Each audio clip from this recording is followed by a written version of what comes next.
रामकृष्ण हरी मंडळी, कशा आहात? मजेत ना? अशाच मजेत, आनंदित आणि उत्साहित राहा. आज आपण बघणार आहोत कुलदेवता. कुलदेवता म्हणजे काय? कुळाचार म्हणजे काय?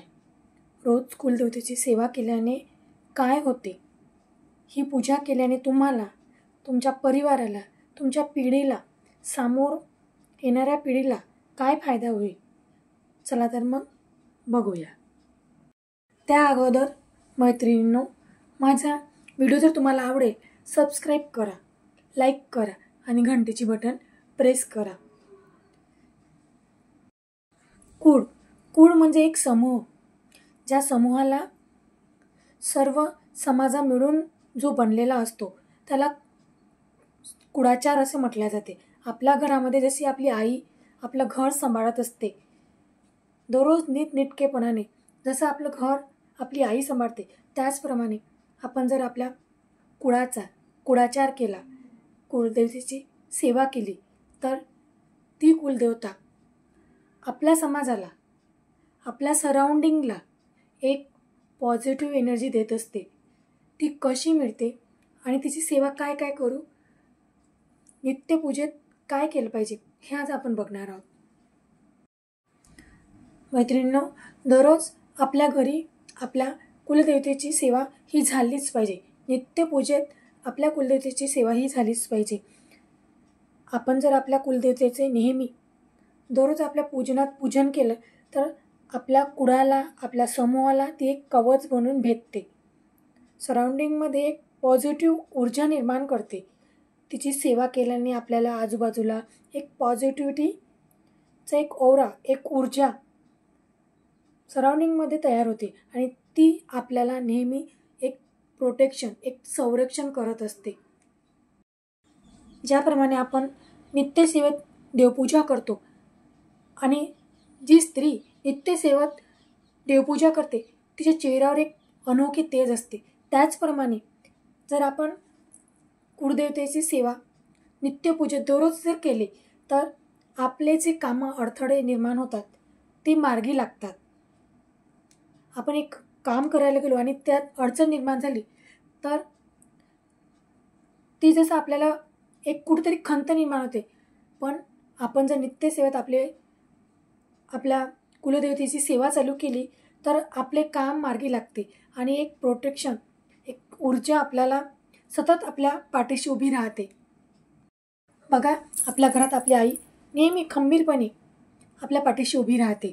त्याचप्रमाणे आपल्या कुळाला, आपल्या समूहाला एक पाया म्हणून आपली कुलदेवता ही आपला नेहमी पॉझिटिव्हिटी, आपल्या एक ऊर्जेसोबत ती आपल्या सतत सोबत राहते. ज्या घरात नेहमी कुळाचार होतो त्यांना हा त्रास कधीच होत नाही. ज्या घरात कुळाचार केला जात नाही त्यांना मानसिक त्रास होतात, नोकरीत अडचणी निर्माण होतात, स्त्रियांना त्रास होते. या देवी सर्व भूतेषु शक्तिरूपेण संस्थिता. स्त्री ही एक शक्तीचे रूप मानले गेलेले आहे. तसेच ज्या घरात नेहमी कुळाचार होते त्यांना हा त्रास कधीच होत नाही. त्यांचं सरळ सुरळीत आणि व्यवस्थित चालतं. ज्या घरात कुळाचार केला जात नाही त्यांना मात्र मानसिक त्रास, नोकरीत अडचणी, तसेच घरातल्या कर्त्या स्त्रीला त्रास खूप मोठा सहन करावा लागतो. व्यापारात हानी होणे, आपल्या वंशांची वाढ न होणे स्त्रीला तर होतेच, तर तसेच पुरुषांना सुद्धा मानसिक, शारीरिक त्रास सहन करावा लागतो. त्यामुळे कुळाचार हा घराघरात केला गेला पाहिजे. तर कुळाचार कसा करावा? आपल्या 3.5 शक्तिपीठापैकी आपण आपली एक महालक्ष्मी आई तुळजाभवानी, माहूरची रेणुका माता आणि सप्तशृंगी माता, या 3.5 शक्तिपीठापैकी आपली एक कुळदैवत असतं. तसेच खंडोबा हा सर्वांचाच कुळदेवता असतं. आपल्या घरात जसे आईबाबा असतात तसेच खंडोबा आणि कुलदेवी हे दोन त्यांची नियमित पूजा करावी लागतात. जसे आपण आई सोडून मावशीची पूजा करतो, तसे न करता जिचा मान तिला देणे हे महत्त्वाचे आहे. त्यामुळे आपल्या घरात पॉझिटिव्ह एनर्जी आणि आपल्याला एक नेहमी आपल्यासोबत एक ऊर्जा, प्रसन्न ऊर्जा सोबत राहते, आपलं संरक्षण करते. या देवी सर्वभूतेषु शक्तिरूपेण संस्थिता. आपल्या या 3-3.5 शक्तिपीठापैकी एक तरी देवी आपले हे कुळदैवत असते.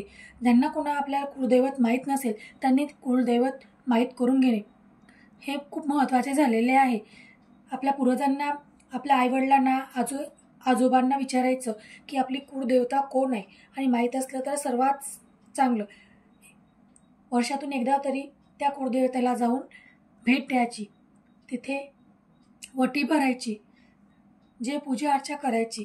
वर्षातून एकदा तरी त्या कुळदेवताला भेट देणे हे खूपच आवश्यक झालेले आहे. तसेच पौर्णिमा किंवा अष्टमी त्यावेळेस त्यांची पूजा करा.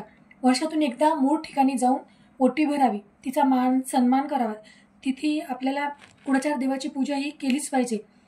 तिथीनुसार आपल्याला आपल्या कुळाची पूजा केलीच पाहिजे.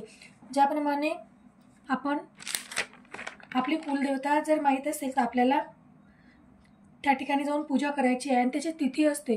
जसे आता नवरात्र येत आहे, नवरात्रामध्ये तुम्हाला जर तुमची कुलदेवता माहीत नसेल तर आपली कुलदेवता म्हणून एक सुपारी घ्यायची आणि तिचे अभिषेक करायचा, आणि तिला आपल्या देवपटात स्थान द्यायचं.